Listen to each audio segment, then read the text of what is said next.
Monsieur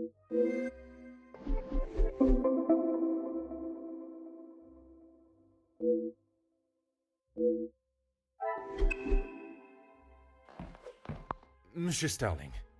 Oh, Detective, I was just... Please, I eagerly await to hear what reason you give for being in the storage room at this hour. A butler's job is never... I am no fool, monsieur. You have spun enough stories this weekend. Honestly, Detective, you don't trust anyone. And with good reason. I've been thinking about my time with the family. I often think on fond memories, but it does not take me to a storage room in the middle of the night. There are many memories held within these walls. I just wanted to see them again.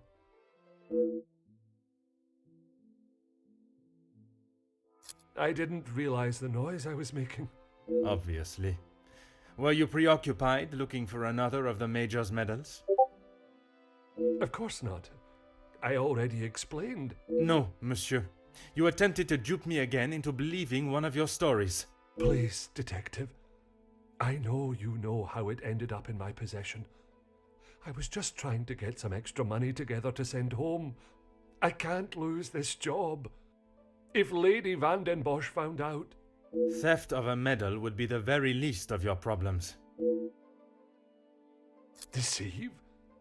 I'm sorry that I lied to you about the medal. Would you care to explain the fake telephone call? It was purely for my benefit, no? Why would I fake a telephone call? The same reason that Mademoiselle Rihanna dressed in the Major's jacket in the snow, to allow not only the guests but me to believe the Major was still alive. I didn't kill him, Detective. I know, monsieur, but I also know that you helped the one that did to cover their tracks. It wasn't like that. We were just trying to help. She had no part in it.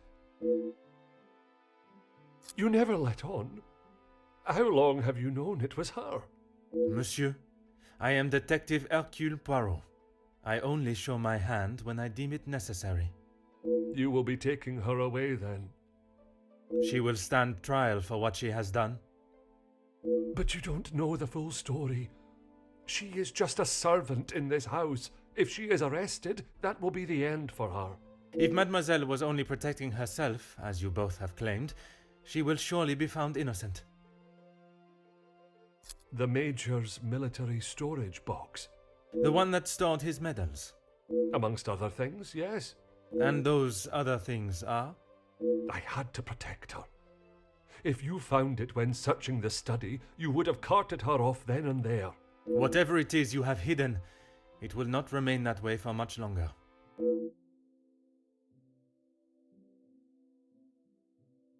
I need a moment.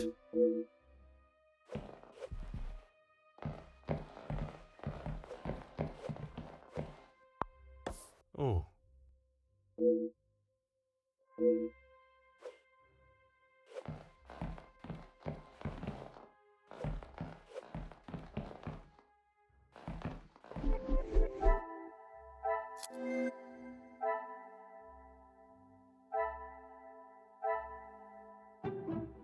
Some would say a lucky guess.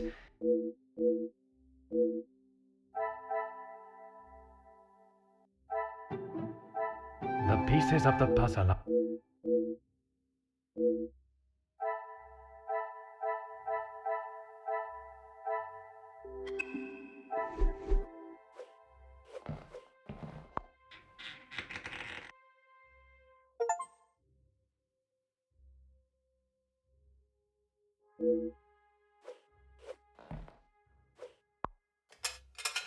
Oh.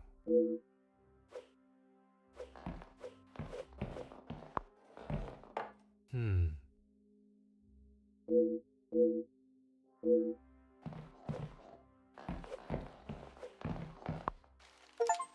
Hmm.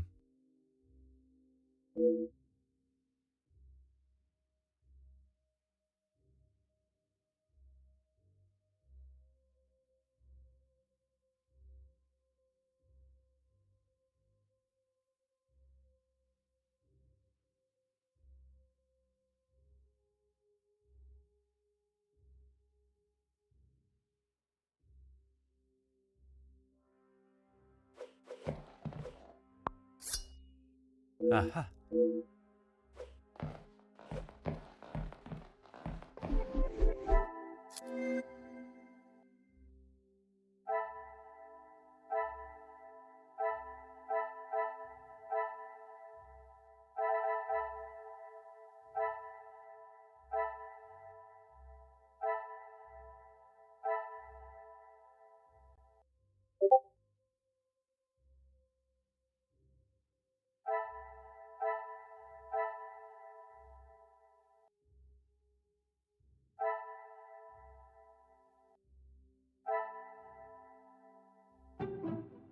Another success.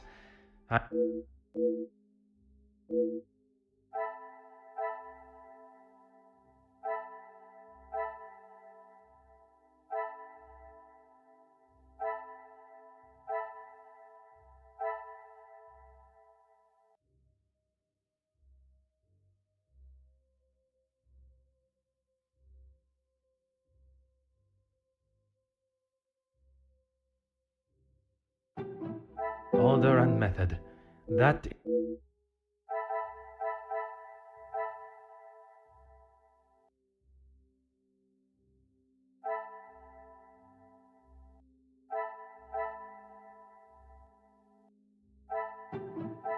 Is there something?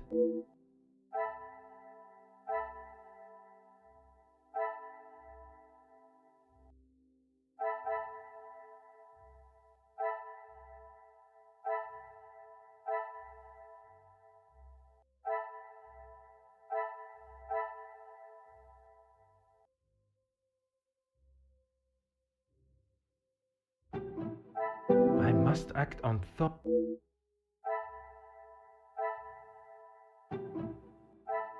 What a revelation!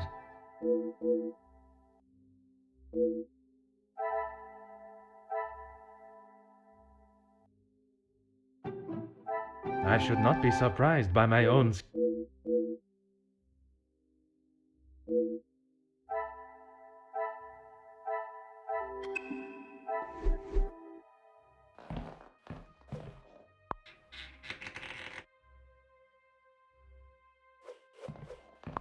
There is no use lying. He always had his regiment lighter that he received in the war on his person. And yet, it was not his regiment emblem that was engraved on it. My father's. It must have fallen out of my pocket. You still have it, detective. Monsieur, you have stashed evidence, manipulated a crime scene, obscured my investigation, and yet it is a lighter that you worry about most? If it is my path to end up behind bars for what I have done, so be it. It is Elizabeth that you cannot allow to be locked up without the truth being told. I have heard how you fought for that young maid before. Fleurette, is it? I only ask that you do the same for Elizabeth.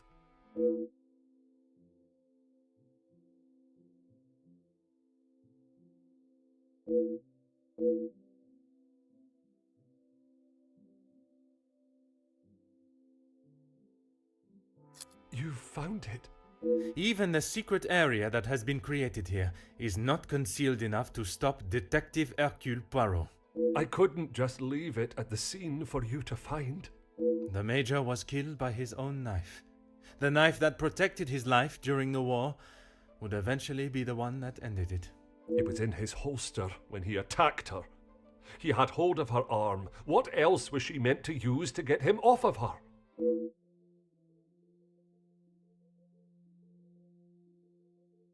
She didn't plan any of it, detective. She was only defending herself. That is what Mademoiselle told you? She did, and I believe her. You think you knew the Major, but you had no idea. He was a monster and had more secrets than all of us combined. That may be true, but that does not excuse what she has done. Put yourself in her shoes for a minute. If a man like that had attacked me the way he did Lizzie, I would have done a lot worse to him.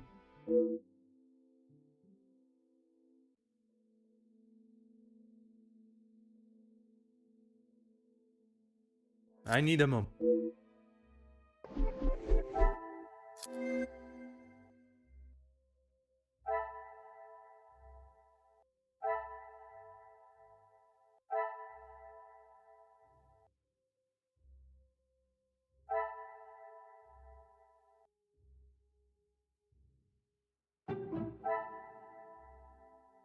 Magnifique.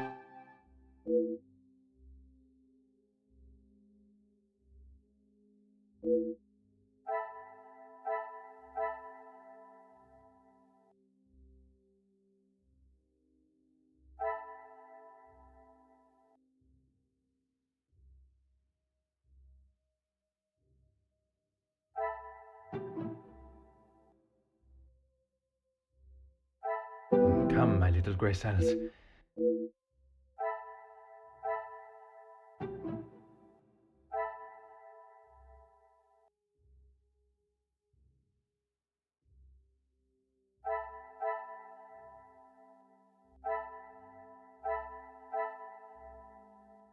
I cannot see the logic in this.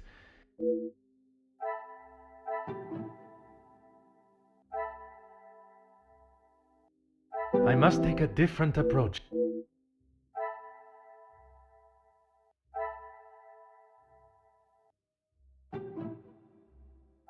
Things are beginning to become...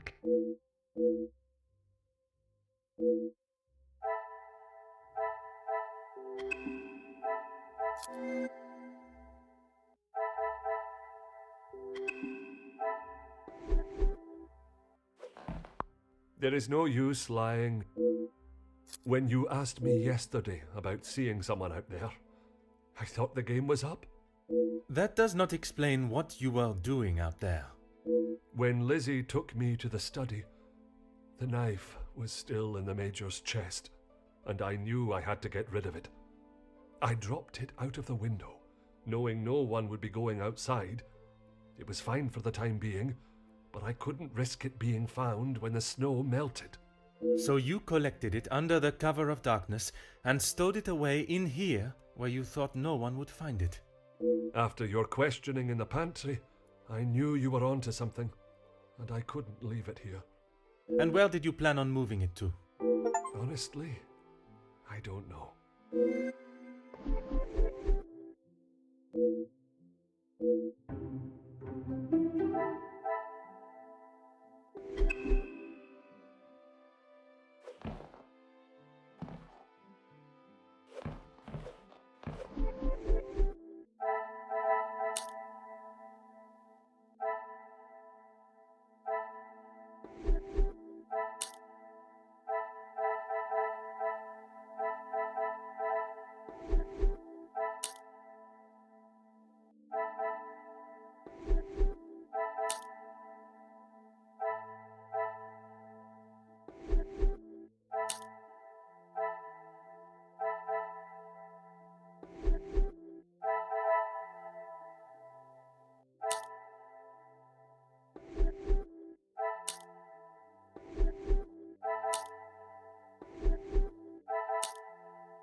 There is no use.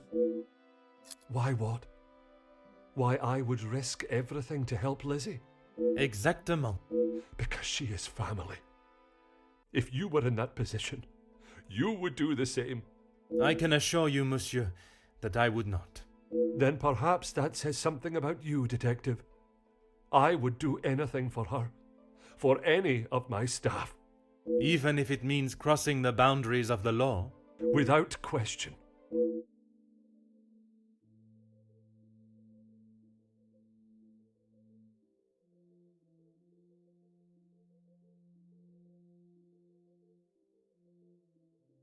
Aye, detective, but please, you have to help Lizzie.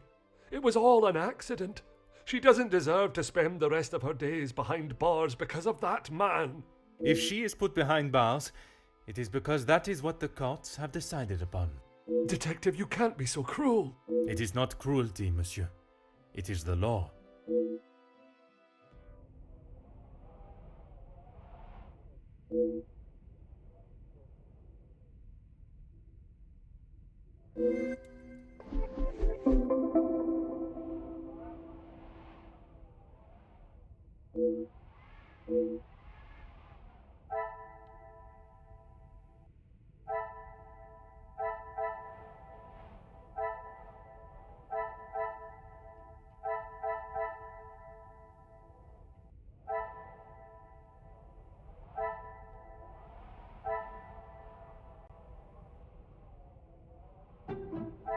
This will not get me any...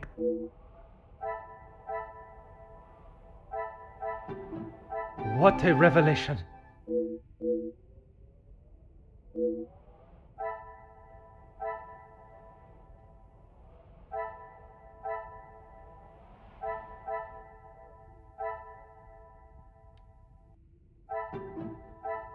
I must act on thought.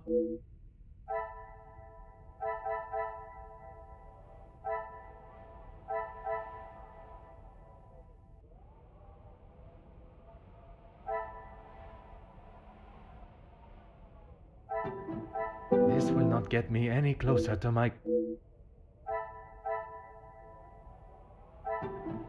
Things are beginning to be...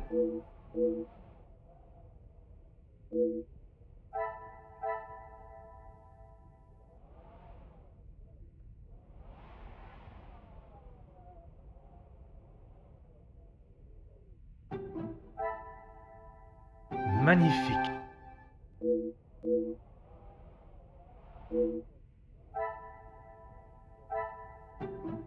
Another success.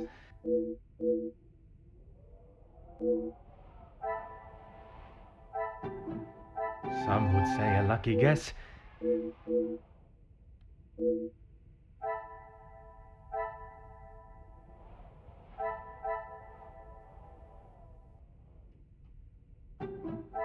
The pieces of the puzzle are fine.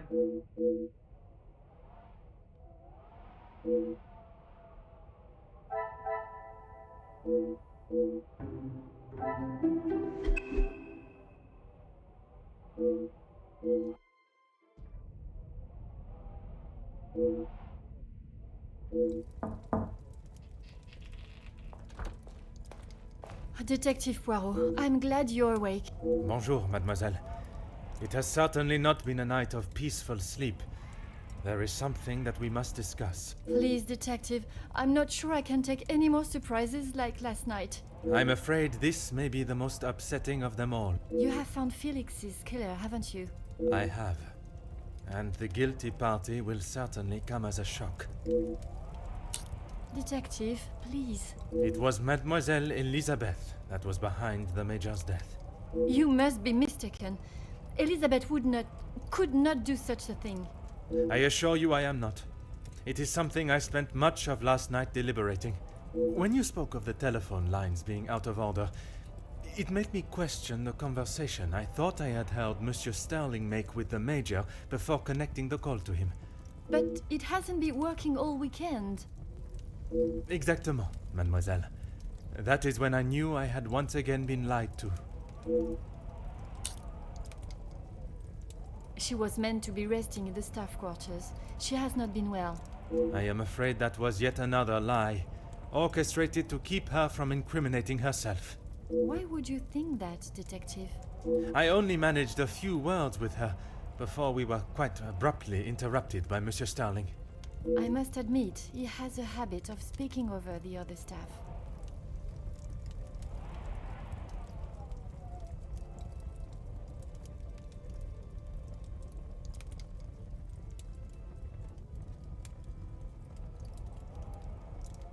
It was much more than merely disturbing our conversation. It was done with the intention to prevent Mademoiselle saying something that she should not. So, Elizabeth killed Felix, and then Archibald helped her cover it up? In its simplest form, oui. I have heard it directly from the horse's mouth. You have spoken with Elizabeth already? Did she admit to it? Not Elizabeth, but Monsieur Sterling. I wasn't. What were you doing in there, Detective?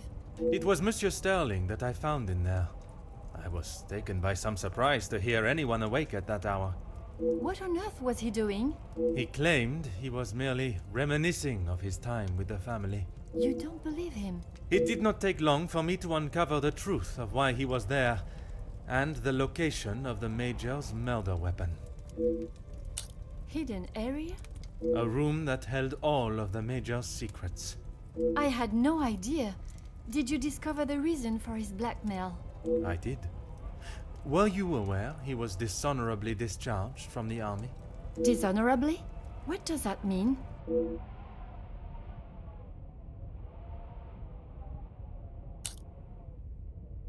Yes, Gideon told me about the conversation you had.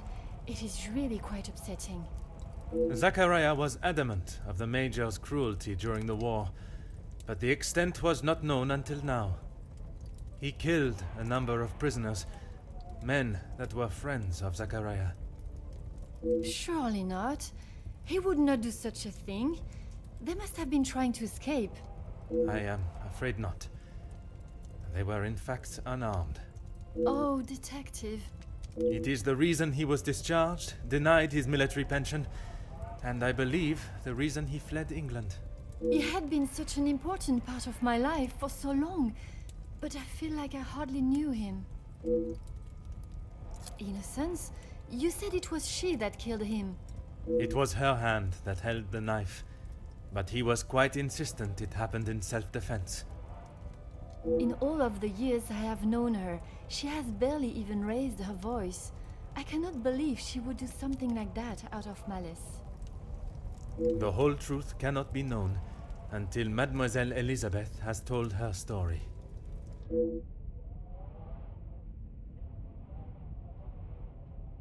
Will you allow me to be present? I think that is an excellent idea. I hope your presence will calm her and will perhaps allow her to speak more freely. Please, detective. I know she has done a terrible thing, but I beg of you to give her the time to explain herself.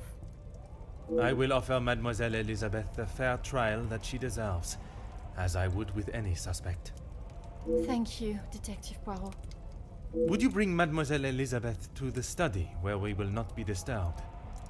Of course, I'll find her immediately.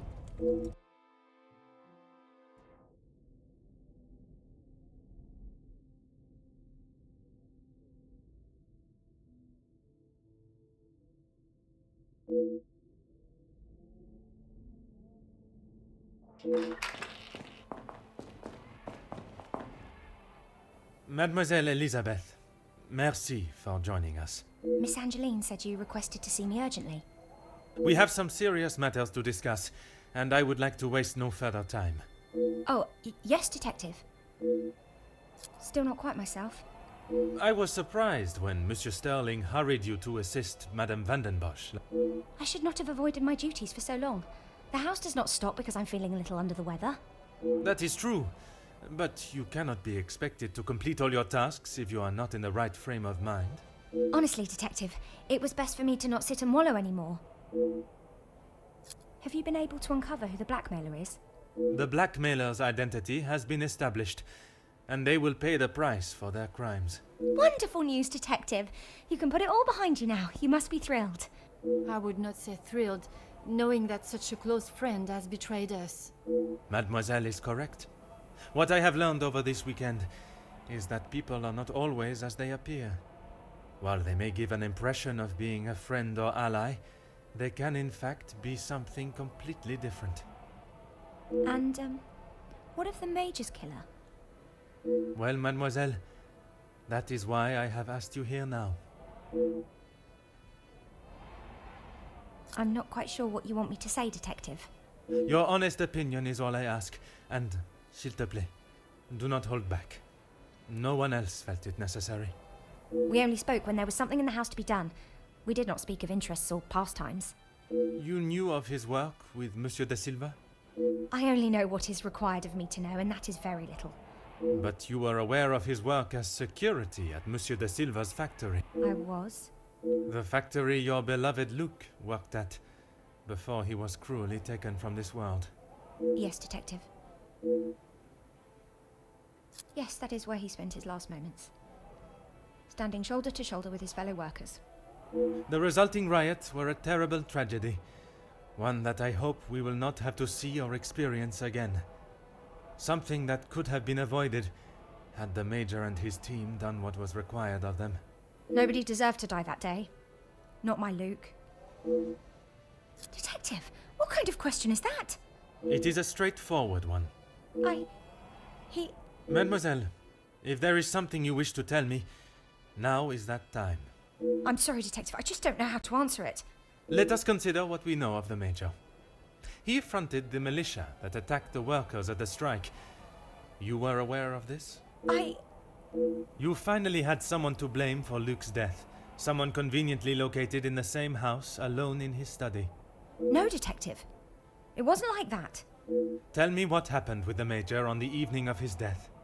I was only in here trying to prove what I heard Mr. Beckers say. I was going to report him, I swear. Miss Angeline, you believe me, don't you? I want to. I am still trying to understand it all myself. Why don't you start from the beginning? I was delivering Miss Angeline's dress to her room when I heard Mr. Beckers arguing with the Major in his study. They were ever so loud. I thought the whole house would have been listening to what they were saying. Mr. Beckers was talking about the factory strikes and how it was the Major's fault. He told him that if he didn't own up to his crimes, he would go to the newspapers. I cannot imagine the Major would have taken kindly to Monsieur Becker's threat. He didn't.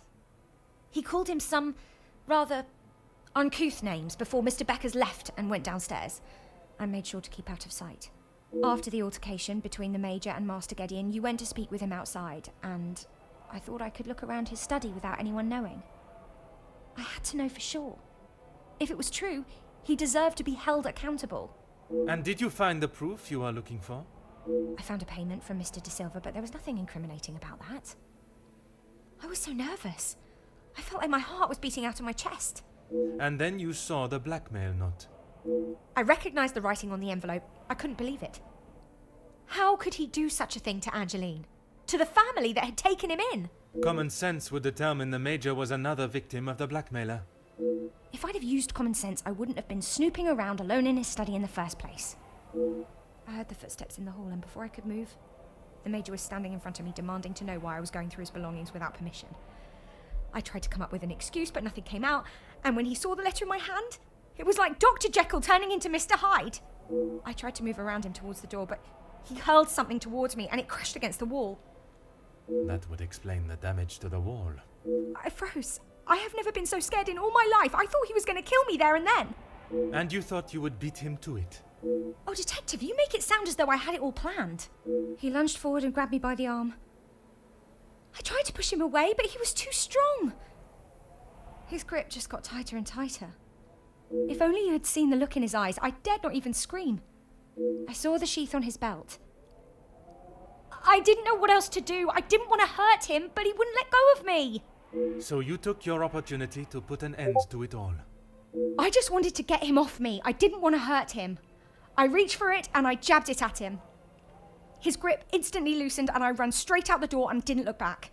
You did not even look to see what state you had left him in? She had just been attacked, Detective. Oui, please. Continue. I ran down to the pantry looking for Rahana.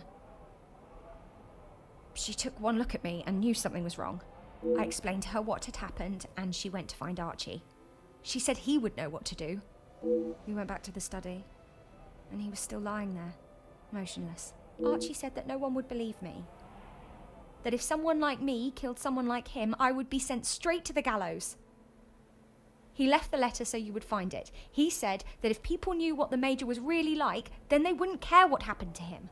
So I am to believe that it was Monsieur Sterling and Mademoiselle Rihanna that cleaned the scene and orchestrated a plan that included a fake telephone call and dressing as the Major so that he may be seen.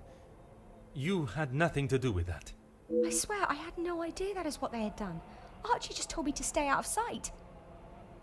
I am no master criminal. Then Monsieur Sterling and Mademoiselle Rihanna will be charged for obstruction of justice and impeding my investigation.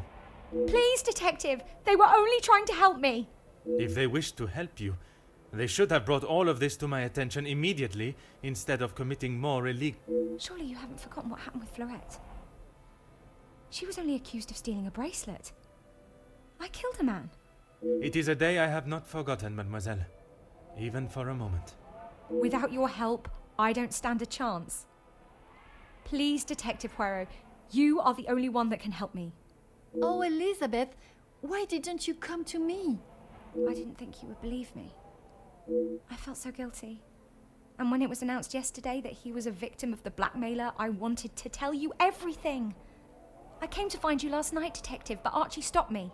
I'm sorry.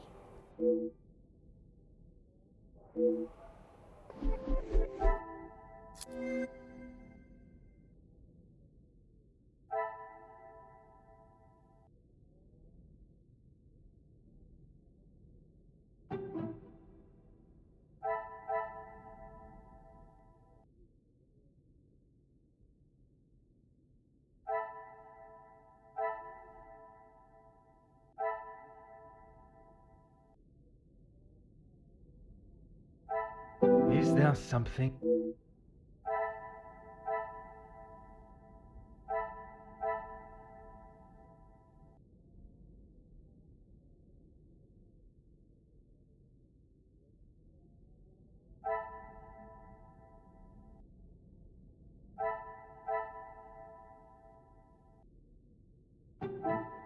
Come, my little grey cells.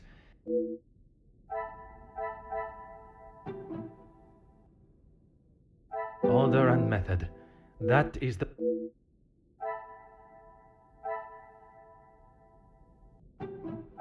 I should not be surprised by my own skill.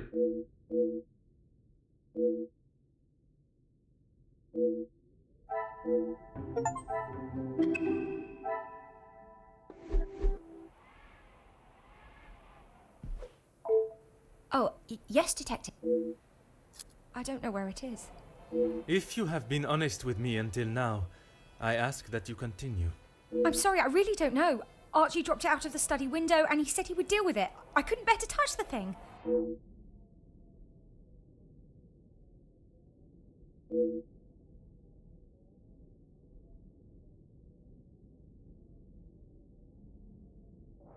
Please, I was only protecting myself. I didn't want to hurt him. He just wouldn't let me go. Oui, mademoiselle. I know.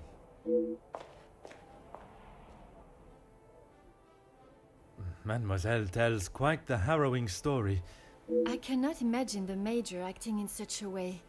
But Elizabeth could not make up such a story. After learning what I have about the Major's character this weekend, I would not question the lengths he would go to in order to keep his secret hidden. I know that you share a close bond with Mademoiselle Elizabeth, but you cannot allow your personal feelings to taint your belief of what took place. She has committed a terrible crime, but she will live with that for the rest of her life. She is not a cold-blooded killer. If what she says of the Major's attack is true, she acted in self-defense, and in the law's eyes, a crime has not been committed. I will do everything I can to make sure her story is heard and a fair trial is conducted.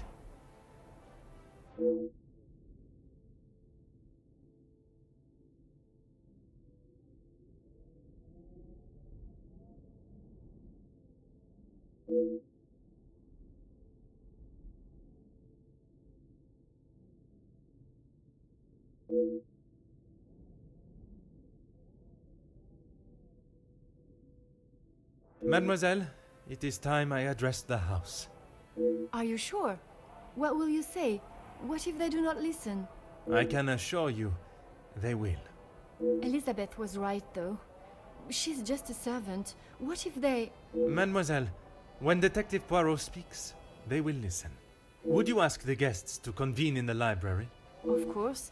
And what of the staff? I have told Monsieur Sterling to remain in the staff quarters with the others. When the authorities arrive, they shall be dealt with. You have been of great help to me throughout my investigation, and now that it is over, I have one final request. You only need to ask. While I am speaking with the guests in the library, would you watch over Mademoiselle Elizabeth in my room? You don't think she will try and escape, do you? In her position, I do not know what she might try. But I trust with you there, any potential ideas of such a thing will be squashed.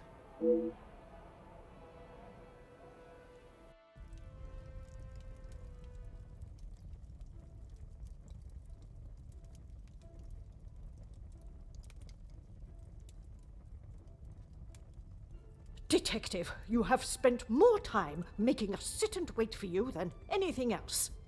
Madame Van den Bosch, if you think I have spent my time focused on anything besides uncovering the Major's killer, you are sorely mistaken. I'm sure you will be eager to share your findings with us then. All in good time, Madame. Firstly, to understand the truth of what has occurred this weekend, one must know the timeline of events that not only preceded the Major's death, but succeeded. We are all well aware of what happened before, Detective. You can save your breath. You are only aware of what the guilty parties wanted you to believe, but now I shall apprise you to the true events. The reason for us all being here, you know. The altercation between Monsieur Demire and the Major, you know. The body of Monsieur Hagen was found while we were all sat enjoying a most delicious meal. That you also know. But what was kept from us all was that his body lay on the study floor for far longer than was thought. It was that servant. She found him. S'il te plaît, monsieur.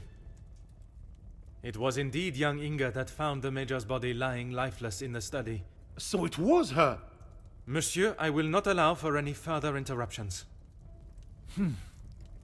I return to the Major's body.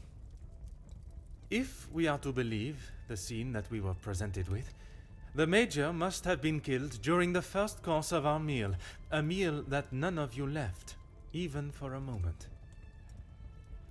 Speaking in the evening, you all confirmed one another's alibis, and although there was doubt in the validity of some, I confirmed that they were indeed all true.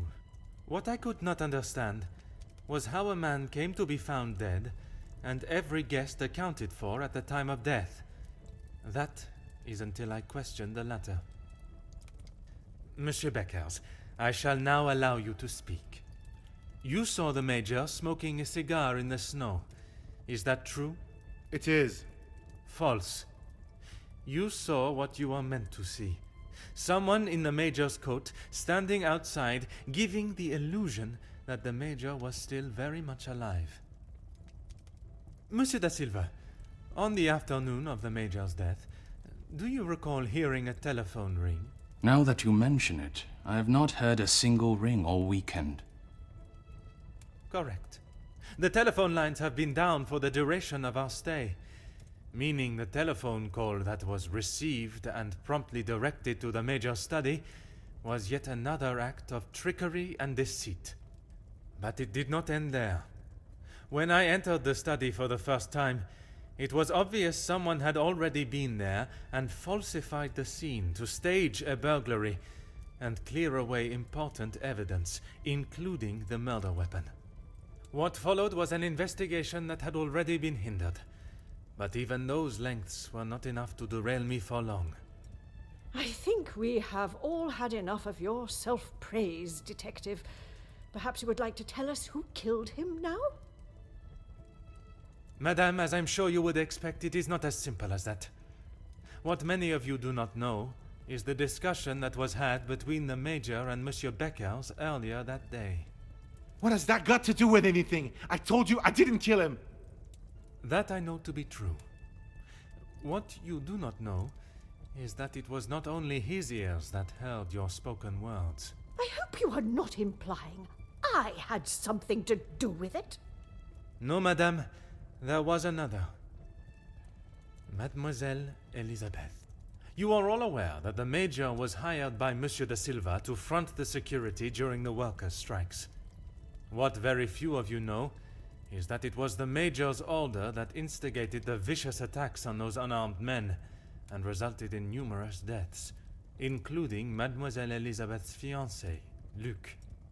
Monsieur Beckers confronted the Major, declaring that he was to hand himself in.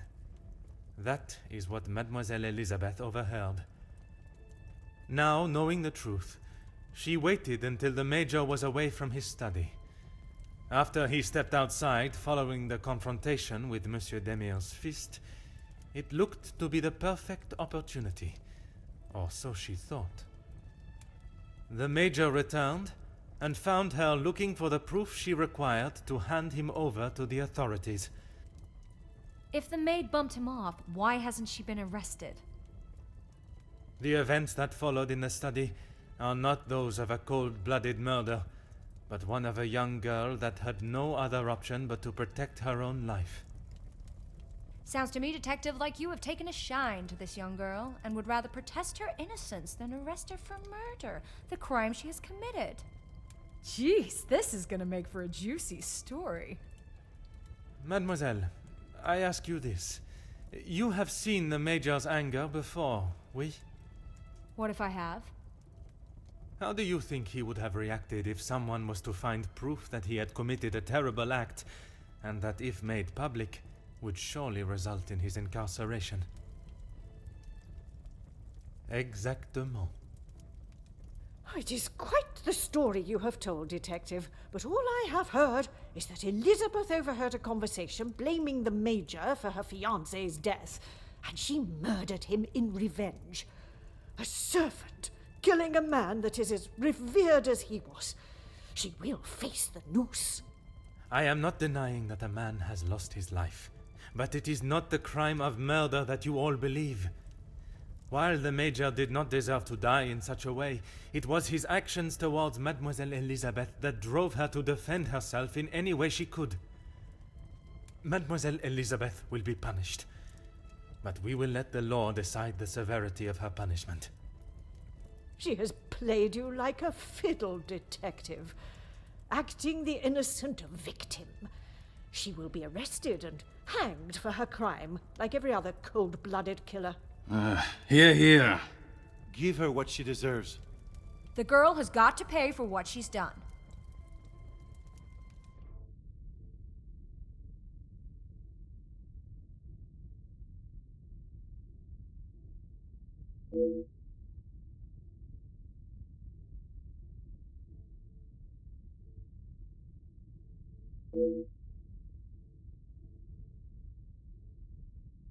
Those of you that are calling for the hanging of Mademoiselle Elizabeth, have you forgotten the roles you played?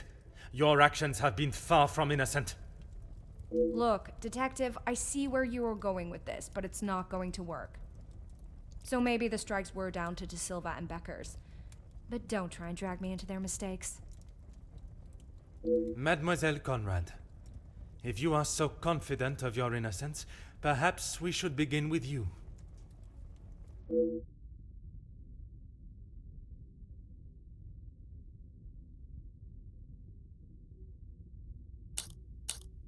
You don't need to imply it's only me that does. Ask any of my journalists, they'll say the same. Even if in the process people are hurt? You knew the situation surrounding the strikes, and only sought to swell the anger in people and create further chaos. Mademoiselle, you so often have something to say. Now is not the time for silence. You really are delusional. Maybe you should just keep your theories and claims to yourself.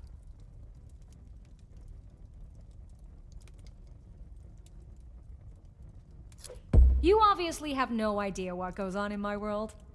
I would say stick to honest police work, but it seems that it's not in your field either.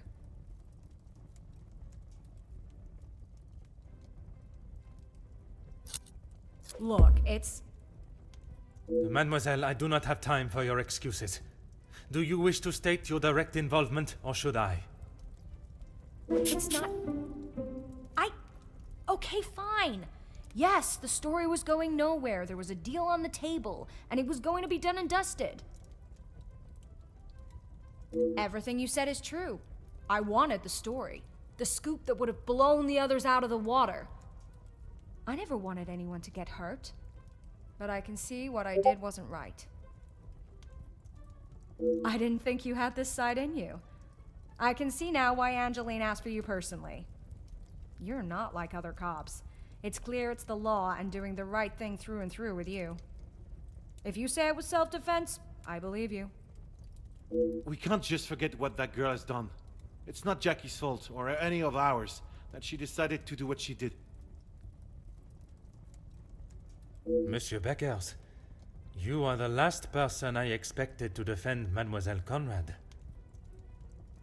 We talked only last night, and correct me if I am wrong, but you have already declared the role you played.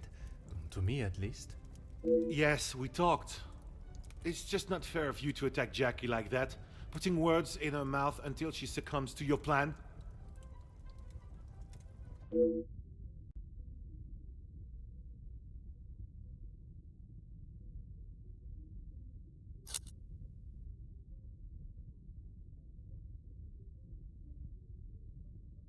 Detective, I'm afraid you're misunderstood. That is not how it was. It was not my intention for things to escalate as they did. I could not have predicted that would happen. Jackie was documenting everything to do with the strikes.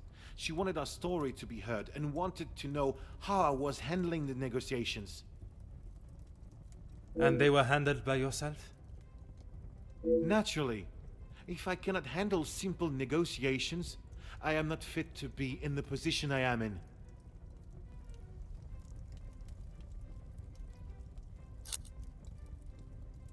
I was only pushing for what my men deserved, what they needed. Hindsight is a wonderful thing, Detective.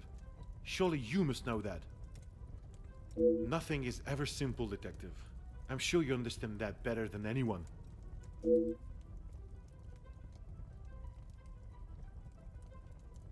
You're right, Detective. I have tried so hard to deny my part, but I know only too well that my decisions led to the death of those men. I know I cannot excuse what I've done. I just want you all to know that I am not a hateful or malicious man. I only wanted to prove that I was the right man.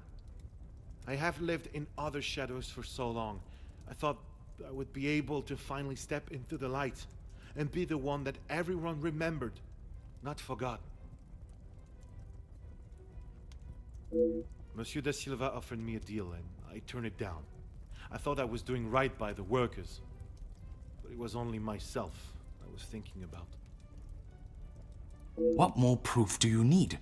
He said it himself. I made a generous offer to reach a resolution, and he turned his nose up at it. It was not that simple, though. Oui, an offer was made, but Monsieur Beckers and the workers would never have been forced into that position had their working conditions been satisfactory to begin with. This is outrageous! Do you plan on blaming everyone for doing their jobs? I suppose it makes you feel better about yourself, doesn't it?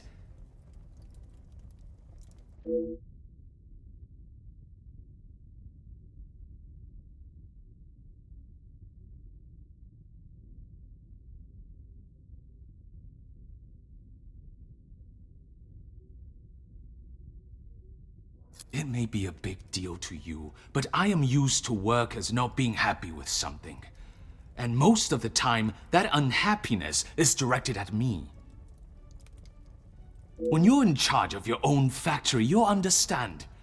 I handled the situation the best I could. If you think otherwise, maybe you have proved us all right, that you aren't the great detective you claim to be.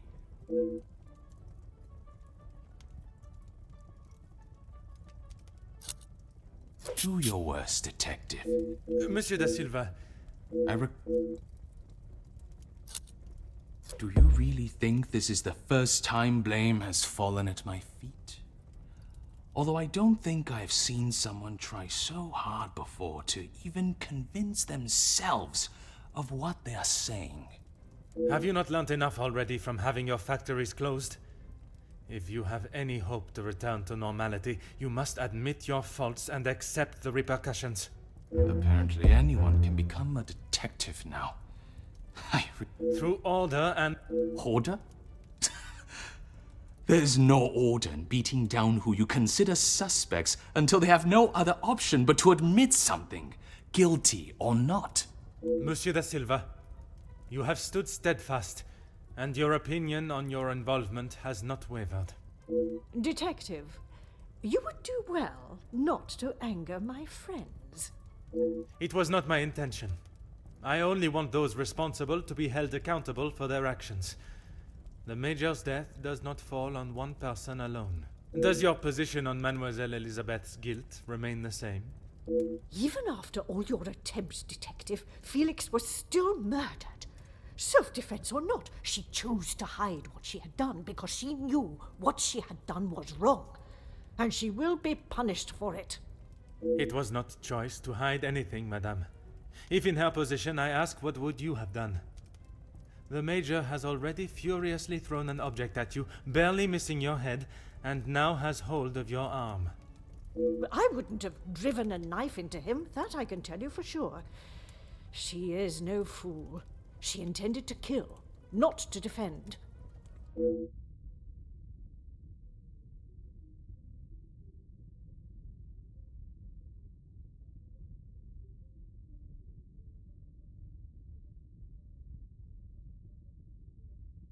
Quite presumptuous of you to assume violence is in his nature.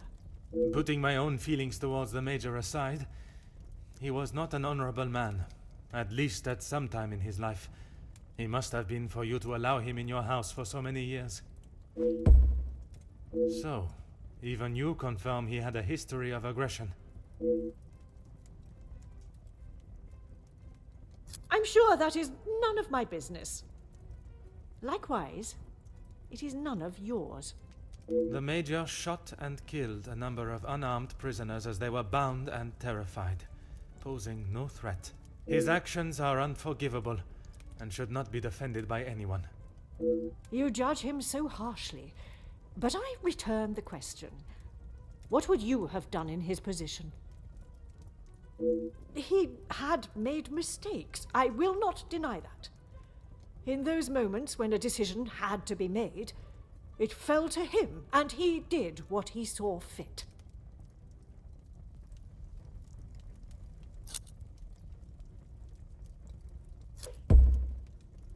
S'il te plaît, madame. I ask that you consider everything you know of the Major carefully. He was not always like that. The man that I called a friend would never have done what he has. I cannot allow another innocent person to be punished for his vicious and barbarous behavior. You have seen the Major act in a similar manner as I described before, haven't you? What was the outcome then? You have convinced me that I am wrong, in both my opinion on Elizabeth's punishment and in the friendships I keep. Is that not enough for you? Not when a potential crime has been committed, and I fear an innocent party may have been punished for it. He was just a boy. I told him to stop, but he was like a wild animal. The confrontation with Mademoiselle Elizabeth was not the first time he has come close to killing another. It was following the officers' ball. A young man, no older than 16, stopped us on the street, begging for some change. Felix pushed him away, but he was persistent. He only wanted a few coins. Like a flash, Felix snapped and wouldn't let go of him. He would not stop punching him. I have never seen anything so brutal. But he was never charged for the attack. Felix called the captain at the station and said that the boy had tried to rob him, and he was merely defending himself. The boy was thrown behind bars without a second thought. It was a full week before the bruises on Felix's knuckles finally faded. And even after witnessing such a brutal assault, you still support him. You still believe that he had not attacked Elizabeth. The days following, he showed no signs of remorse, no apology to him or to me. I blamed it on the amount he had had to drink. But when you began talking about him finding Elizabeth in his study, I somehow knew it had happened again. Had you been open about the Major's temper, this could all have been avoided. When you tell the courts the truth, Mademoiselle Elizabeth's self-defense plea cannot be ignored. Just when I thought I could not see a more spineless move. Excuse me? You allowed a bully and thug to remain in your house and endanger your family.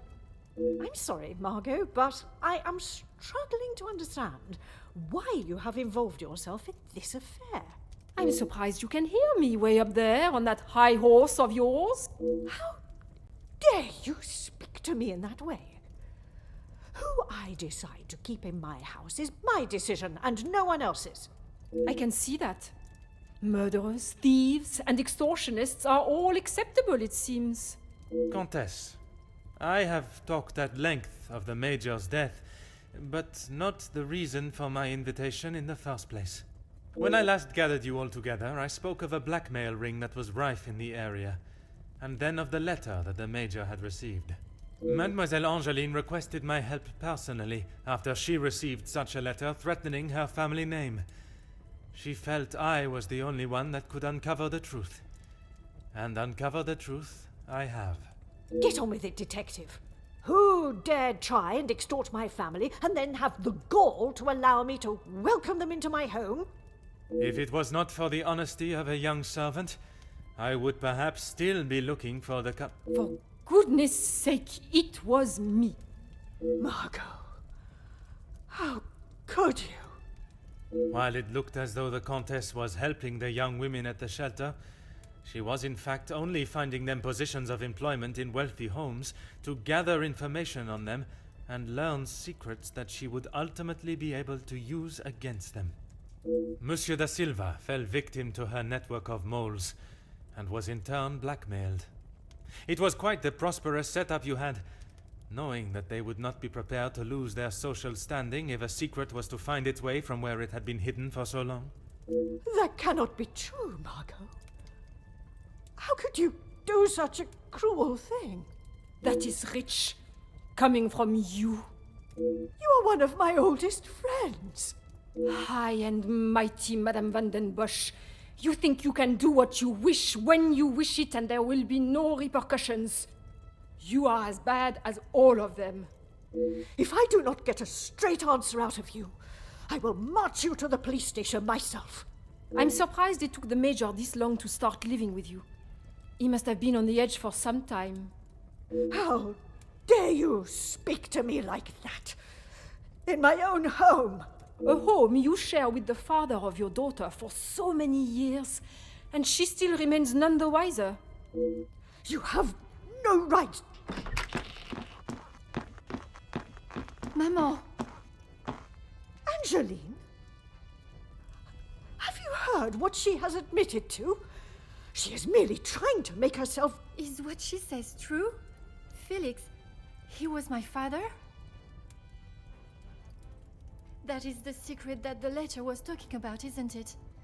You told me that we had nothing to hide. Detective Poirot, were you aware of this? Oui, mademoiselle. But it was not my place to repeat. I don't understand. What about father? Your maman betrayed the love of a good, honest man and played away behind his back and then kept it hidden for all these years like a lady of the night with her client list. You will say no more. Angeline, I... Did Felix know? This is not an appropriate conversation. He knew, dear girl. He knew the whole time. It is only dear Edwin that was blind to their deceit. You will not talk of him like that. You will not talk of him at all. If I don't, who will? You never deserved him. You don't even deserve the memory of him. Countess, there is something that you still have not explained. What more is there for her to say? How long were you in love with the Viscount for? Margot? Is that true? We were destined to be together. And then you turned up, and I was all but forgotten about. But you were nothing more than friends. And you made sure of that, didn't you? From the day you arrived, it was all about what you wanted and what you had to do to get it. You didn't consider Edwin at all. He was just a purse to you. I loved my husband, and I miss him every day. Loved him enough to stray? Both of you, no more! Please, Angeline, let me explain. Maman, I do not wish to hear anything else from you. Not even your own daughter wants to hear your lies anymore. Cassandra Van den Bosch, all alone. How dare you!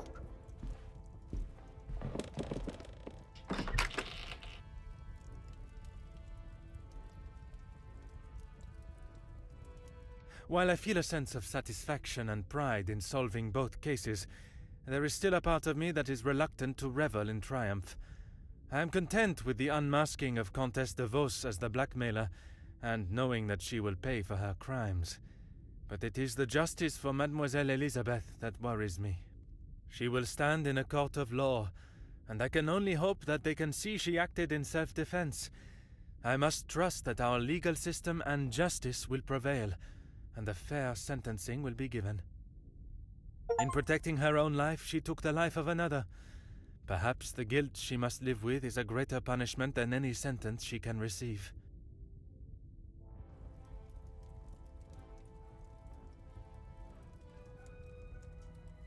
Comtesse de Vos was taken from Nemozinet House in cuffs and placed under arrest. Although she initially tried to plead her innocence, Inga, along with a number of other girls that the Comtesse had found employment for, came forward and made full statements. She was charged with 5 counts of blackmail and extortion and sent to a house of corrections, where she will have a new life to become accustomed to. Monsieur Sterling and Mademoiselle Rihanna were also reprimanded for their participation. While they may not be facing time in prison, tampering with a crime scene and obstruction of a police investigation are certainly not something that houses and new employers will look positively on.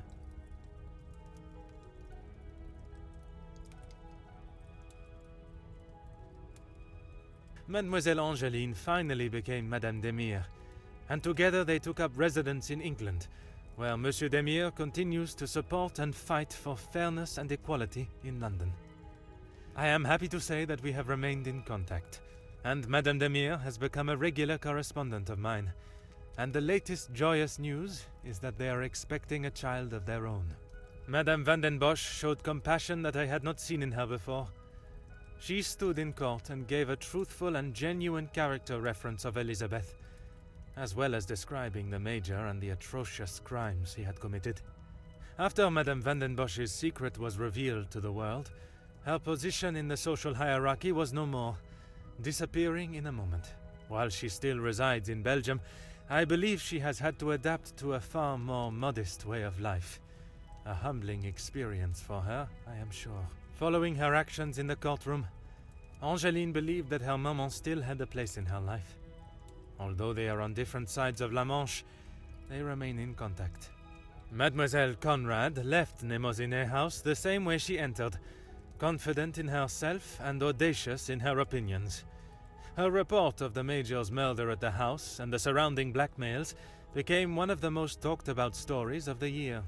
While there were certain details of her own involvement that did not make it to print, she was really quite complimentary about the detective at the heart of the case. Monsieur de Silva tried to continue in his position as factory owner and business entrepreneur, but after his accounts and business dealings were investigated following the details of his blackmail being made public in Mademoiselle Conrad's article, his illustrious business empire began to crumble and is now facing an international corporate investigation. Monsieur Beckers stepped down from his position as union leader, accepting that he was no longer fit to represent the workforce that, in his words, he had let down on a scale of unmeasurable proportion. Although he is no longer the voice of the workers, he continues to support them from behind the scenes. Monsieur Zachariah and his brother made amends, and returning to his family home, and after sobering up, he was able to find the help that he required. I understand that he is now helping fellow soldiers with similar conditions. And Mademoiselle Elizabeth, she stood before a court, and while the proceedings were deemed controversial, the charges against her were dropped, and the reasoning of self-defense was accepted by the presiding judge. Madame Van den Bosch's testimony, along with Mademoiselle Angeline's declaration of her good character, was enough to show that it was not in Elizabeth's nature to act in such a violent way. The abundance of evidence against the Major, and his violent and cruel nature, including his appalling acts during the strikes and the war, was more than enough to prove that Mademoiselle Elizabeth had no other option in that situation but to defend herself in any way that she could.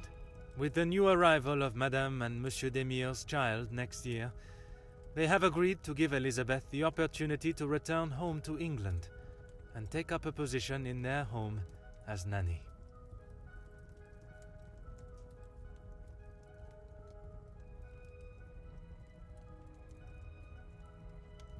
The death of Elizabeth's beloved Luc has been at the center of everything.